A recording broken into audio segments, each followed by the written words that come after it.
Alright, let's talk about a place. It's not on your typical travel brochure. The Bering Sea. Sounds chilly, right? It is. We're talking seriously cold, unforgiving waters. This isn't where you go for a sunny vacation. No sandy beaches, no palm trees, just vast, icy expanses of gray water and even grayer skies. Most sane people would stay far, far away. So why would anyone venture into this frozen frontier, you ask? Well, for one thing, treasure. A very specific kind of treasure. It crawls along the bottom of this brutal sea. And it's worth a boatload of money. We're talking about Alaskan King Crab fishing. This isn't your grandpa's leisurely day out on the lake. Forget the quiet bobber and the peaceful lapping of waves. This is a high-stakes gamble, a full-contact sport against the elements. It's a relentless, back-breaking, and often terrifying job. The men and women who do this, they're a different breed. Tough, resilient, maybe a little bit crazy. They're chasing giants in one of the world's most dangerous workplaces. The allure is undeniable, though. Big money can be made. If you hit the jackpot, if your boat doesn't break down, if the weather doesn't decide to swallow you whole. Let's get to it. So, what exactly are these guys chasing? The star of the show is the Alaskan Red King Crab. Its scientific name is. Sounds important, doesn't it? Well, it is, especially if you're a crab fisherman or a seafood lover. These aren't your average little beach crabs scuttling in the sand. Oh no, these are the heavyweights. The titans of the crab world. They are, quite literally, kings of the ocean floor. And they look the part too. Big, imposing, and definitely not something you want to arm wrestle. Imagine a creature built like a tank. That's your Red King Crab. They can have a leg span of up to 5 feet. They can weigh up to 25 pounds. Covered in a thick, spiny exoskeleton, their armor is formidable. Their color, when alive, is more of a brownish burgundy. They only turn that bright, iconic red after they're cooked. They sport 10 legs, including 2 powerful claws. This makes them incredibly valuable. Let's be clear about something. This job, king crab fishing, it's not just tough, it's deadly. Consistently ranked as one of the most dangerous occupations in the world. The statistics are grim. The fatality rate is astronomically higher than most other professions.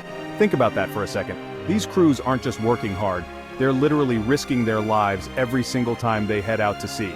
It's a sobering reality that hangs over every voyage, every wave, every pot they haul. The physical toll is immense. We're talking about working 20-hour shifts, sometimes more, for days, even weeks on end. Sleep? That's a luxury they often can't afford. The labor is grueling, constantly lifting heavy gear, wrestling with massive crab pots, working on a deck that's pitching and rolling, in freezing temperatures. It's a recipe for exhaustion and injury.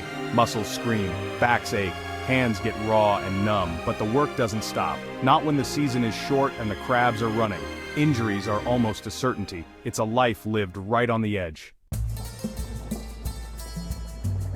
The Bering Sea in winter, it's not just cold, it's angry. The weather here is legendary for its ferocity and unpredictability. Storms can brew up with terrifying speed. One minute you might have relatively calm seas. The next, you're battling hurricane-force winds and monstrous waves. These aren't gentle swells. These are mountains of water, capable of tossing a multi-ton fishing vessel around like a child's bath toy. It's a humbling experience, to say the least, facing the raw, untamed power of Mother Nature. Rogue waves are a very real, very terrifying threat. These are waves that are significantly larger than the surrounding seas. They can appear seemingly out of nowhere. Imagine a wall of water, 30, 40, even 60 feet high, bearing down on your boat. There's little you can do except hold on and pray. Then, there's the freezing spray. Every wave that crashes over the bow coats the boat in a layer of ice. This ice accumulates rapidly, adding tons of weight to the vessel, making it unstable. It has to be constantly chipped away, a never-ending freezing battle. Arctic temperatures are a given. We're talking air temperatures well below freezing. The sea is a cruel mistress. Section 5, Gearing Up. Tools of the treacherous trade. You don't go into a battle like Bering Sea crab fishing unarmed. The primary weapon and home for these crews is the boat itself. These vessels are not designed for comfort, they're floating factories, workhorses, typically built of rugged steel ranging from 50 to over 200 feet long. They need to be tough enough to withstand the pounding waves, the crushing ice, the relentless grind of the job. They're packed with powerful engines, sophisticated navigation gear, and of course the equipment needed to haul in the catch. The most iconic piece of gear? The crab pots. These things are monstrous. Square or rectangular cages made of steel mesh. They can be 7 to 8 feet across, and weigh anywhere from 600 to 800 pounds, empty. Imagine trying to maneuver those on a pitching, rolling, ice-covered deck. Each boat carries dozens, sometimes hundreds of these metal giants. They are the traps that will hopefully ensnare the valuable king crabs. Dropping and retrieving them is the core of the job, and a major source of danger. To lift these behemoth pots from the ocean floor, you need serious muscle. That's where the hydraulics come in. Section 6. The haul, dropping, soaking and sorting. Before you can catch a king, you need to tempt him. Baiting the pots is a crucial first step, and a smelly one. What do these royal crustaceans find irresistible? Chopped herring is a classic. Ground cod, squid, sometimes a mix of all three. The bait is stuffed into special containers or bags inside the pot. The scent disperses in the water currents, hopefully drawing in any hungry crabs in the vicinity. It's not gourmet cooking. But for the crabs, it's a 5-star meal invitation they can't refuse. Once baited, the pots are ready to be deployed. This isn't just a matter of chucking them overboard anywhere. Skippers use their knowledge of the fishing grounds, charts, and sophisticated GPS technology. They're looking for specific depths and bottom types where crabs congregate. Each pot is attached to a line and a buoy. The buoy marks its location on the surface. The pot is then carefully pushed or launched off the deck. It plummets hundreds of feet to the seabed. Then, the waiting game begins. This is called the soak.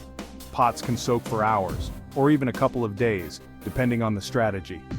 After the soak, it's time for the moment of truth, retrieving the pots. The boat steams back to the buoy line. Section 7. From sea to shore. Processing the prized catch. Once the crabs are sorted on deck, the clock starts ticking. These are live animals, and their quality, which means their value, depends on them staying that way, and staying healthy. The goal is to get them to the processing plant on shore as quickly and with as little stress as possible. Stressed crabs can lead to lower meat quality, and nobody wants that. So, the journey from the fishing grounds back to port is a race against time. Every minute counts. Every bump in the sea can affect the precious cargo. On board the fishing vessels, the live crabs are carefully placed into large holding tanks.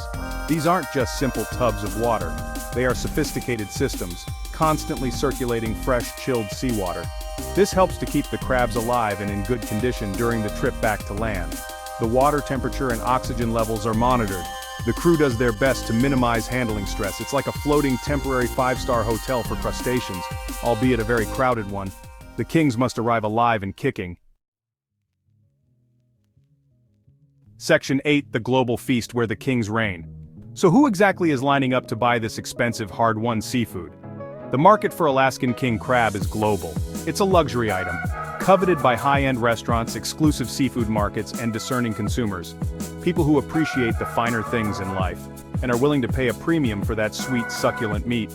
The demand is strong, especially in countries with a strong seafood tradition, and a taste for the best. These crabs are destined for dinner plates far from the icy Bering Sea. The journey from the Alaskan processing plant to your plate is a marvel of modern logistics. A complex supply chain ensures these frozen treasures reach their destinations in peak condition. We're talking refrigerated trucks, cargo planes, container ships. It's a carefully orchestrated dance of transportation and cold storage. From the remote shores of Alaska, king crab legs and claws travel thousands of miles across continents and oceans to end up in the bustling fish markets of Tokyo. Section 9. A taste of royalty, the culinary crown jewel. Alright, after all that talk of danger, storms, and backbreaking work, let's get to the payoff. What's the big deal about the taste of Alaskan King Crab? Why do people go crazy for it? Well, it's truly unique. The meat is incredibly sweet, almost delicate, with a rich, savory flavor that's unlike any other crab you've ever tasted.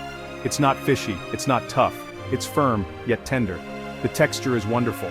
Long, thick strands of pure white meat tinged with red. It's the champagne of seafood. When it comes to preparing king crab, simplicity is often the key. You don't need to do much to it. The natural flavor is so good, you don't want to overpower it. Steaming is a classic method.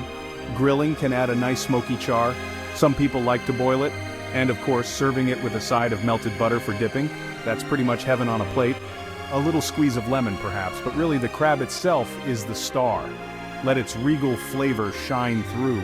That's the best way to honor it. Eating king crab is more than just a meal. It's an experience. It's often associated with celebrations, special occasions,